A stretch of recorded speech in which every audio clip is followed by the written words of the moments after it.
Hey guys, Sean from Living Seeds, your seed guru. So this is a re-recording of our grid down open day. We had an open day on Living Seeds farm a couple of weeks ago. We were talking about what would happen in the event of an Eskom grid collapse, how to feed your family. This session is going to be on feeding your family. The second session is what happens if the grid goes down. And unfortunately, for some reason, there was a glitch. This session, the audio wasn't recorded. So we've got an hour of me just talking and waving my hands at everybody. The second session was recorded. I'll leave a link to that second session below this one so that you guys can watch both of the sessions. I think it's going to be a lot harder to actually record this session, mainly because I don't have an audience which gives me feedback. And I really enjoy talking in front of an audience because we can actually gauge the feedback from the audience, which is really helpful for me. So the title of this session was called Fast Food in a Grid Down Scenario. And I think the question I'd like to ask you as the viewer is, if you couldn't leave your house today, right now, if you couldn't leave your house, how much food do you have in your house? How long would you be able to feed yourself or feed your family? And I talk to many people, and people tell me that they're going to the store 3-4 times a week. Some people are going to the store every second day.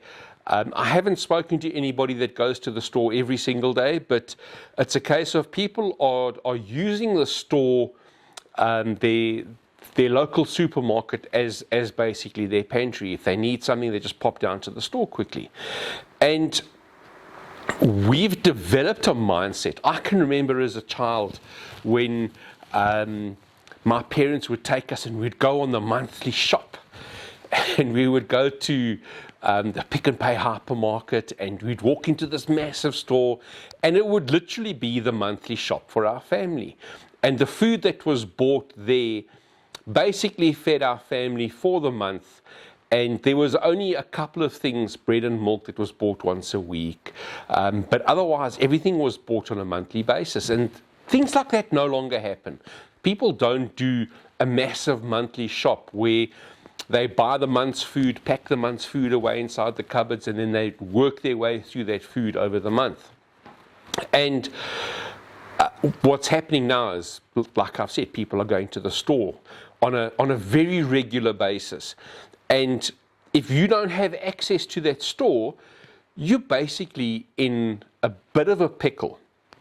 So what we're doing now is we're going to be talking about the gap that you have between the food that's in your cupboard and the food that's in your garden. Because you guys are Living Seeds veggie gardeners, everybody's got a vegetable garden, and that vegetable garden is always in it's always in flux, and it's never going to provide all of the food that you need all of the time. And I know of very few people, very, very few people, myself included, excuse me, that have a vegetable garden that can support their family exclusively.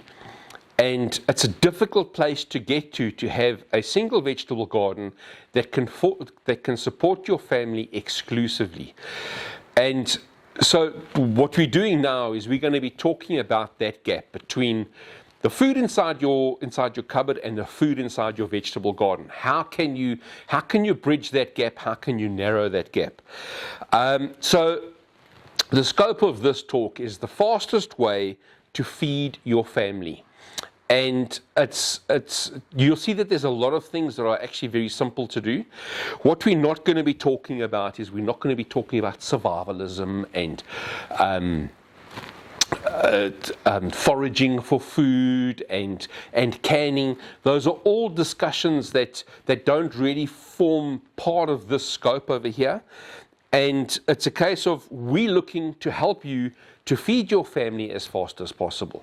So one of the things that I don't want you to take away from this discussion is I don't want you to take away a spirit of fear. I don't want you to go thinking the world's coming to an end, Eskom's going to collapse, it's going to be nach, and everything bad is going to happen. What I want you to take away from this is I want you to take away the ability to think problems through. And it's a case of, I'm going to be talking about a couple of things. They're going to be scary, they're going to be concerning. But if you actually have a plan, you'll see that you can work your way through these problems. Cool. So the scenario is that, well, we're going into winter. We've had, I think we've had now close on almost 3 weeks of wet, damp, rainy weather. It's the middle of May.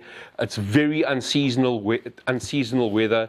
We are looking, I think today's the 16th of May.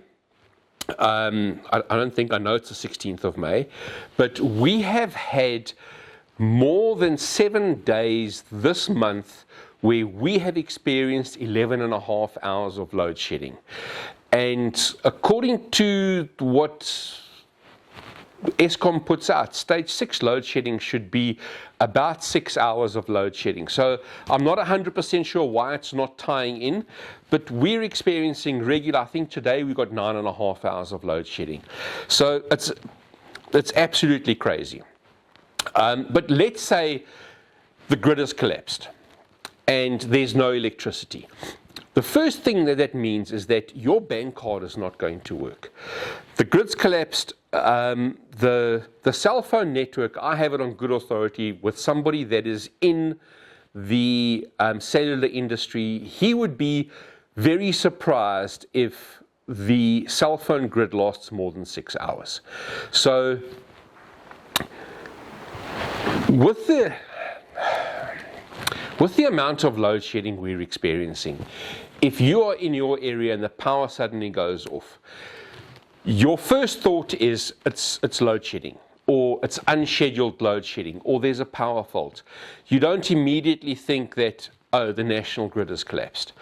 Everybody's going to be in that exact same scenario where people will start thinking, well, the power's failed, it's load shedding, it's unscheduled load shedding, or they're calling load reduction. I mean, there's a whole lot of different terms that are flying around.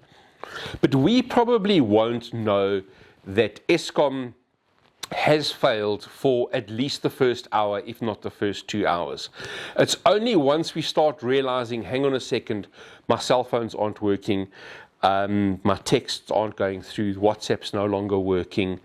If you're stuck in traffic, all of a sudden the traffic goes from the general nightmare that it is with all of the robots out to every single robot being out. Your bank cards won't work. You can go to a store, you try and pay with your card. Sorry, the card machine's offline. You go to an ATM, you can't draw money, you can't draw cash because the ATMs are offline. If you actually don't have physical cash in your hand, you are not going to be able to purchase anything.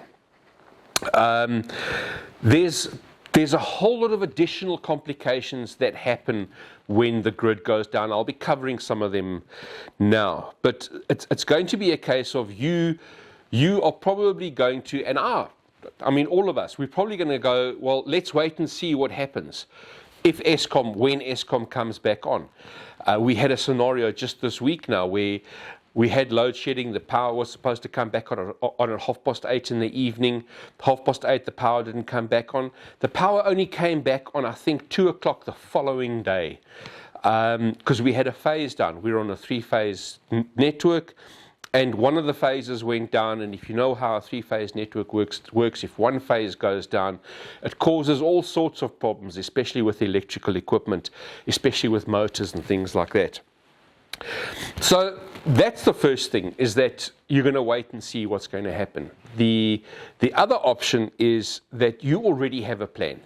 You already have solar panels, you already have an inverter, you already have battery backup, you already have a generator. So you have a plan as to what's going to happen when the power fails. And it's either you have a plan for power or you don't. And it's exactly the same with feeding your family.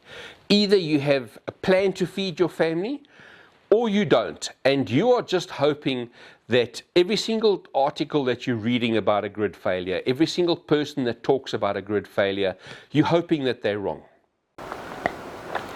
Feeding your family is your responsibility. It's literally, it's nobody else's responsibility but yours. It's not your neighbor's responsibility. It's not the government's responsibility. It's not anyone but you. It is your responsibility to make sure that your family is fed. And in a crisis, that is even more important, because it's not just you that's experiencing a crisis. It'll be everybody around you that is experiencing the exact same crisis.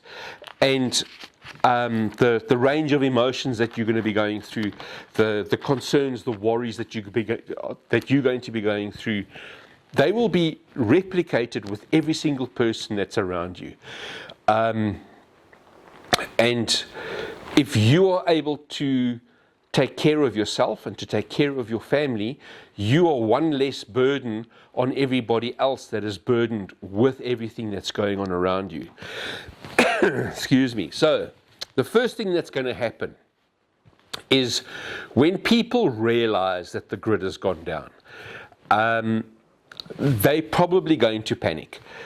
They can't buy anything with their cards. And if you go into a store, how many of you use a bank card or a tap to pay or something along those lines, whether it's a cell phone, whether it's your Apple Watch or your Android watch, whether you're tapping with your cell phone or whether you're actually paying with a bank card. All of these methods of payment are no longer going to work. So if you don't have cash, no one's going to sell you anything.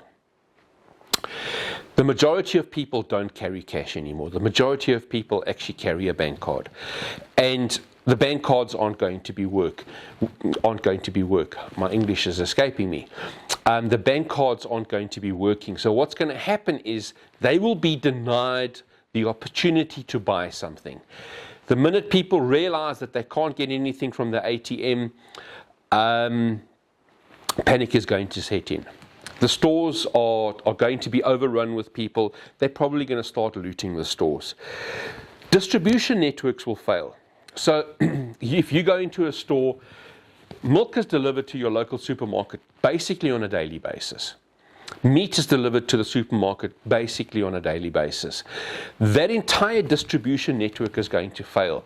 The cold chain that feeds the distribution network, that entire cold chain is going to fail. The water networks are going to fail, and I think this is one of the things that people don't spend a lot of time thinking about.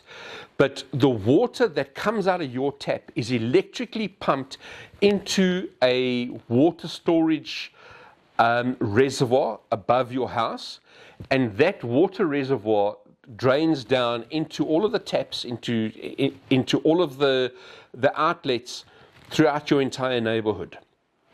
If you live right at the top of the hill, just below the water reservoir, when that water reservoir runs out of water, you will run out of water first. The person at the bottom of the hill will have water all the way down until the entire water system has been completely drained. The inverse is also very important to understand, is that the sewage that leaves your house, that sewage is pumped out. And if you are, if you're in a low-lying area, the sewage in the low-lying area is pumped away from your house. If that sewage is not pumped away from that house, what happens is the sewage the sewage water will actually drain. If the pumps fail, the water drains and it'll actually literally flow out of your toilets. So that's another thing to be aware of, is that the sewage network might actually impact you more than actually not having water. Medical will fail. And medical will fail in a whole variety of ways. If you are reliant on keeping medicine cold. I'm talking about diabetics specifically over here. Your insulin needs to remain cold. If your fridge doesn't work, your insulin doesn't remain cold. If you can't gain access to a pharmacy to replenish your supply of insulin, you are going to have a problem. People that are on dialysis, people that are on assisted breathing equipment. There's a whole variety of equipment that actually requires electricity to function. If you don't have that, that is going to be a problem. So I'm just throwing a couple of things out at you, and it's a case of you guys need to understand there's certain things that will apply to you. If you don't live at the bottom of a hill, wastewater is not going to be a problem. If you live at the top of the hill, fresh water is going to be a problem. If you don't have access to fresh water, you need to find a way to store water, or you need to find a way to actually access water. I would strongly, strongly recommend that you do not drink any water that is unfiltered. So look at buying yourself one of those cartridge Brita filters. Look at buying yourself one of those gravity-fed Stephanie or Big Berkeys, the Berkshire filters. Any filter that doesn't need electricity, like a reverse osmosis water filter, that's not going to work. Actually, a reverse osmosis water filter will work without electricity, but it works at about 100 times slower because it'll drip out very slowly using water pressure, but you need to have the water pressure to run the reverse osmosis filter anyway, or electricity. So you need to start looking at making alternative arrangements specifically for drinking water. Your diet is going to change. So you are used to having specific foods that are readily available for yourself, for your family. You know how to cook them like this. And every single family has a fallback meal or a couple of fallback meals that, I don't know what to make. Well, let's make this because it's quick and easy. The only reason why it's quick and easy is because you know how to make the meal. But what's going to happen is you are going to be limited to the choices of food and the variety of food that is going to be available to you. So I would strongly recommend that you look at having some kind of laxative on hand, because your body is going to rebel and say, well, hang on a second, I'm used to whatever meal, macaroni, cheese, spaghetti bolognese, I'm used to pop and vorse, I'm used to whatever your default meals are, your body is used to that. All of a sudden, when your food variety narrows incredibly quickly, your body is going to rebel. So you need to have some kind of intestinal stimulant, let's put it that way, a laxative, to get things flowing again, because life can become very uncomfortable very quickly if you don't have regular bowel movements. Okay, your food is going to be bland. And you're going to say to me, well, my food doesn't have to be bland because I've got a whole lot of spices. And let me say it to you this way. You want to make your food intentionally bland. And the reason why you want to make your food intentionally bland is that if you've got food and it's heavily spiced food, what's going to happen is people are going to smell your food. People are going to smell your food. They are hungry. They're going to become knocking on your door. And a very good example that I can give you, we've got a neighbor that's about 1.2 kilometers away from us, literally as the crow flies. They can smell us cooking bacon on a Sunday morning. And they're 1.2 kilometers away, but they can smell us cooking bacon. It's that important. If it's a life and death situation and someone is cooking bacon, what's going to happen is people are going to come knocking on your door. Your food is going to be repetitive. And the reason why it's going to be repetitive, if you heed the advice that I'm giving you here, what will happen is you will intentionally have to limit the range of your food. That's number one. But number two, there are certain things that you can store in bulk quite easily. and that will become a repetitive dish for you. And it's one of the reasons why you need to have some kind of laxative to ensure that you can actually keep your bowel functioning. Your food's going to be unusual. And the reason why I say it's going to be unusual, there are certain things that make ideal storage foods. For example, like dry beans. South Africa is not well known as a country that eats a lot of dry beans. And if you're eating dry beans once a day for a couple of weeks, your body will become used to it, but when it starts off, your body is going to rebel. Okay? The cool thing is, the difference between what you will eat and what you won't eat is 72 hours.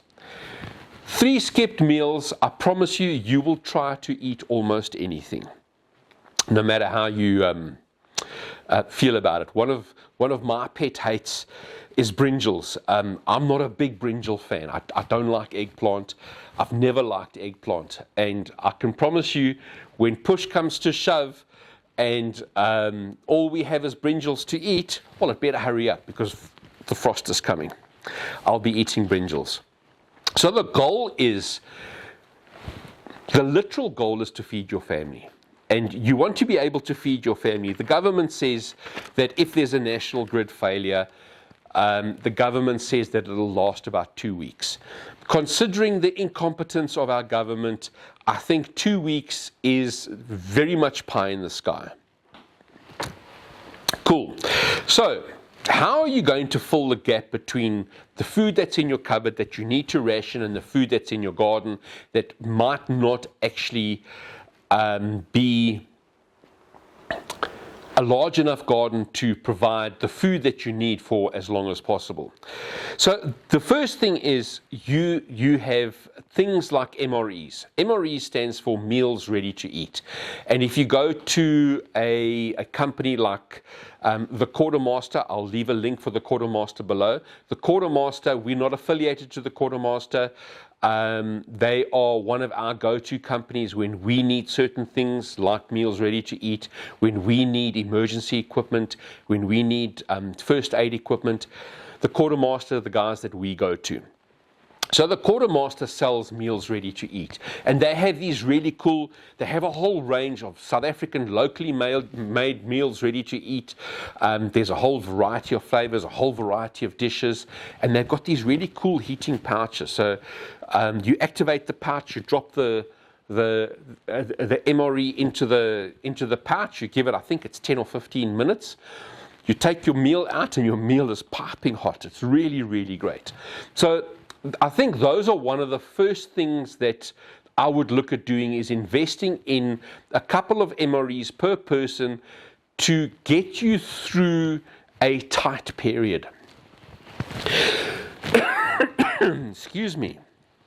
The next thing that I would look at doing is I would look at storing some kind of dry foods. So it's mainly your carbohydrates. So you're looking at storing rice, you're looking at storing pap, you're looking at storing beans, dried beans, lentils, chickpeas, any of those macaroni or spaghetti. So they're all carbohydrates, they're high in starch. They stretch a meal quite nicely, which is really cool, and they store exceptionally well. Instant soups are an excellent idea. Buy a couple of boxes of instant soup, pack them away, they last forever. The next thing that I would look at, and I would seriously look at one of these, which is our living seed sprouting system. It's very simple. We supply you a whole lot of these lids.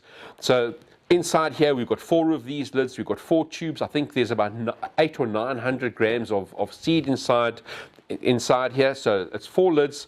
It's got a instruction manual as well.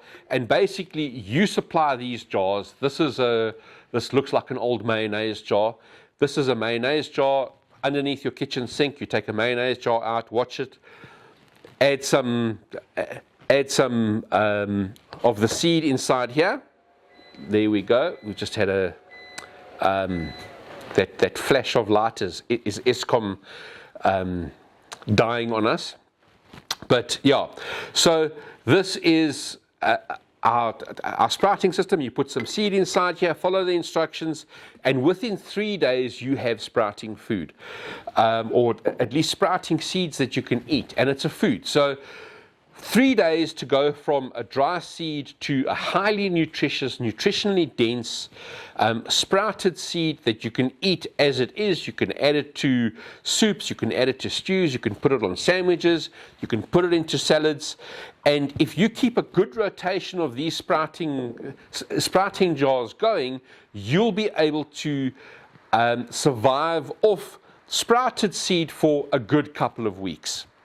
So it takes 3 days to go from a seed to a sprout that you can eat. The next option is that you can actually grow microgreens. So these are beetroot microgreens over here. I think these are now about 10 days old.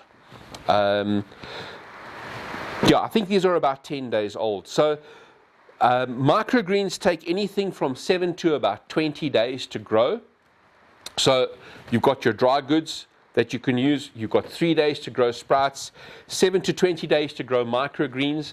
And then what you do is from the microgreen stage, you're looking at actually growing food inside your soil. I think the fastest crop that you can grow is radishes, and you would have radish to eat in about 3 weeks. 3 to 4 weeks, you have radish that you can eat out of the garden. You've got a whole lot of leaf crops that you can grow. So you're looking at things like spinach, you're looking at Swiss chard, you're looking at mustards. Mustards are incredibly quick to grow. So there's a whole variety of vegetables that are really, really quick growing vegetables.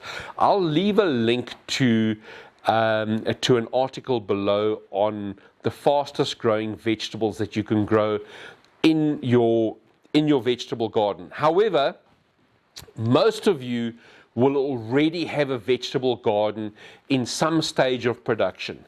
And all you need to do is just ramp up your production. And you ramp up the production now. Don't wait until there's a grid failure to actually ramp up production. Rather ramp up production now. If you have too much, give it to family, give it to friends, give it to your neighbors. Cool. The cool thing about both the sprouting system and the microgreen system is that you can have staggered production. If you have enough of these lids, or if you have enough of these trays growing, you can have, if this is 10 days old, every 5 days or every 3 days, you actually start a new batch of microgreens. So you have a constant rotation of microgreens coming up. And it's a case of, I don't think we're looking to get through a tough period. We're not looking to survive solely on microgreens. And if we lose a couple of kilos, people like me, we can afford to lose a couple of kilos. So losing a couple of kilos when the grid goes down might actually be a good thing. Okay, so I spoke about fast-growing vegetables. I think one of the best things that you need to, or one of the best things that you can do when you're looking at planting your fast-growing veg is don't plant, let's say you're planting mustards. Don't plant one kind of mustard. Plant 4 or 5 different kinds of mustards, because what you'll find is that certain varieties grow faster than others. Certain varieties also bolt faster than others as well. So if you have multiple varieties growing at the same time, what's going to happen is it'll actually even out your production, and you don't have to hammer one variety on too regular a basis that'll actually put the plant back. Okay, so the best thing is, in a grid down scenario, is to have an existing productive garden. If you don't have an existing productive garden, it's going to make things a lot harder to try and get through a scenario where we have an ESCOM grid down scenario, and I sincerely hope that I'm wrong. It's a case of, for all the plans that people are making, people are trying to put plans in place, put things together, and I think it's an exceptionally good thing to do. And I honestly hope that you'll be wasting your time doing it, because a grid down scenario is not something that we would like to experience at all. One of the things that you can do, and I know a lot of you know that we have Living Seeds Hatchery, where we sell chickens, we sell eggs, we sell hatching eggs, and a whole range of chickens. I know we're low on stock at the moment on our birds, but it might be worthwhile trying to find a source of chickens. So what the chickens will do is the chickens will eat the waste that comes out of your house. And what's going to happen is, in a grid down scenario, you're not going to have waste refuse removal. You're going to need to get rid of your waste yourself. And I think one of the easiest ways of getting rid of organic waste is feeding them to a chicken. Those chickens will thank you for these wonderful scraps that you're throwing to them, but they are going to produce eggs, and those eggs are food for you as well. So it's a good way of keeping your environment hygienic, where you're not throwing waste into the garden. The chickens will take the waste. The waste is going to get turned into eggs, and you in turn can actually eat the eggs, which is fantastic. So I'm going to run through a couple of things that I'm not going to cover in depth, but it's things that I want you to think about, that you need to bear in mind.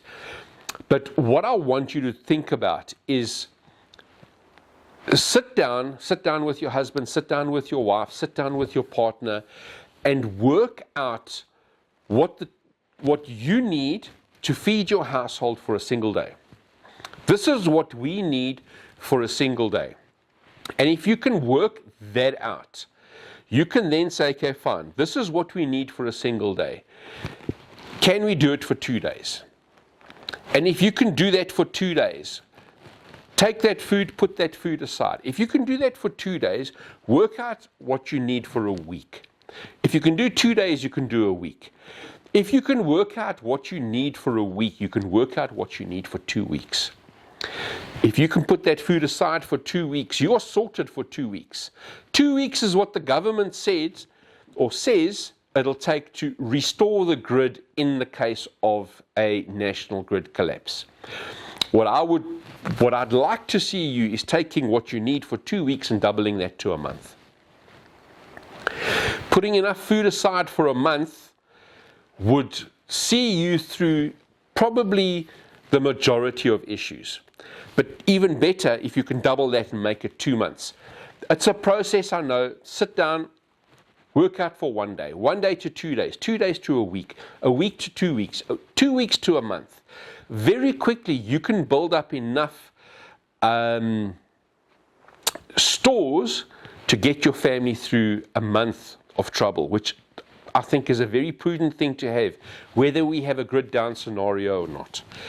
Look at the guys in Durban with the riots in Durban. They had supply issues. I think they had supply issues for up to 3 months, which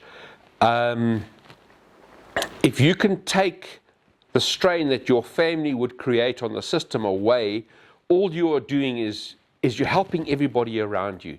If you've got storage food for a month, you are not putting a burden on everybody around you, which I think is a fantastic thing. So it's May. We're going into June and July. June and July are the 2 coldest months in South Africa. If there's going to be a national grid collapse, it's probably going to happen June, July, or August. Those are the 3 months where the government has predicted that the grid is going to be under the most strain. They've just recently announced that we're going all the way up to stage 16 load shedding. I actually don't want to see what is going to happen when we hit stage 16 load shedding. So the things that you need to look at is heating. How are you going to heat your home? How are you going to keep your family warm? Is it a case of you need to store a couple of extra gas bottles? Do you need to find a store of wood? Do you need to go and buy a couple of extra blankets, hot water bottles? Anything to get you through those really cold nights. In winter, we always have like a week, 2 week period where it's bitterly cold, and you just need to get through that. Cooking. How are you going to cook your food? Do you have gas? There's not going to be any electricity. Do you have gas? Are you cooking on wood? Do you know how to cook on wood? Do you have a supply of wood? Do you have enough gas to actually heat all of the water and all of the food, or to cook all of the food for a 1 month period, or maybe even longer? Clean water. Do you have access to clean water? If you don't have access to clean water, do you have a water filter? I'm going to repeat myself here, but please, if you are in a scenario where you don't have clean water, do not drink dirty water. It'll probably put you in a worse position. Learn, either purchase a gravity-fed water filter now, purchase spare cartridges because you're going to need them. The water's not going to be clean. Or study ways to actually filter water. One of the things, and I'll actually leave the link below, one of the things that you can do is you can actually make a water purification bleach yourself using pool shock, just normal pool shock that you put into a swimming pool. I'll leave a link. I made a video on that I think 2 or 3 years ago. The smell of food, I've spoken about this. People that miss a meal, or not even just people that miss a meal, but people that have children that have missed a meal for 3 days will do some very desperate things to feed their family. And the smell of food is going to attract people to your home that you do not want to deal with. So understand that spicing food, using spices that, or scents in food that carry a long distance are probably going to become a problem. Your waste, your household waste, sanitation, your flushing toilet is not going to work. You need to find a way to dispose of your waste. That means that you need to have a store of plastic bags on hand. You need to understand how to use a washcloth to clean yourself after you've been to the toilet. You need to understand what you are going to do with that waste, where you're going to put the waste. Because if you just dump the waste over the wall, someone's going to be a little bit upset with you. The waste, the household waste, I'm not talking about personal waste, the household waste that comes out of your home normally goes to the dump. It's no longer going to go to the dump because the refuse removal is not going to be working. You can't flush it down the toilet because the toilet is not going to be working. Something needs to be done with that. So if you have chickens, a lot of it can go to the chickens. If you don't have chickens, you need to find a way to store it, to bury it, to get rid of it in a hygienic way. Ladies that require feminine hygiene products, things like that, look at ways of, because you're not going to have access to a store to actually buy feminine hygiene products. Look at things like using menstrual cups, look at using washable pads, alternative solutions to problems that you currently have. Sewage, we've just spoken about the sewage now. Sewage is... I sincerely hope you don't live at the bottom of a hill, because I think that is probably going to be one of the worst things to happen, where the pumped sewage, where the sewage that is being pumped out of your house or out of your neighborhood actually flows back into your home. And if you're stuck in your home and you can't go anywhere, and you have everybody else's sewage pumped or just flowing into you, I'm actually just getting sick thinking about it. Medical. This is one of the things that actually concerns me the most.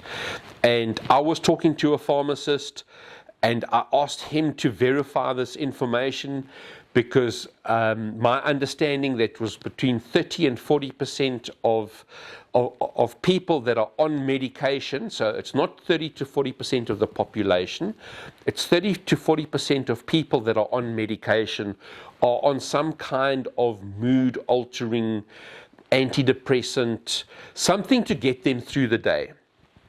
And I had a chat to him, and he said that 6 out of every 10 people that are standing in the queue in a pharmacy are on some kind of antidepressant.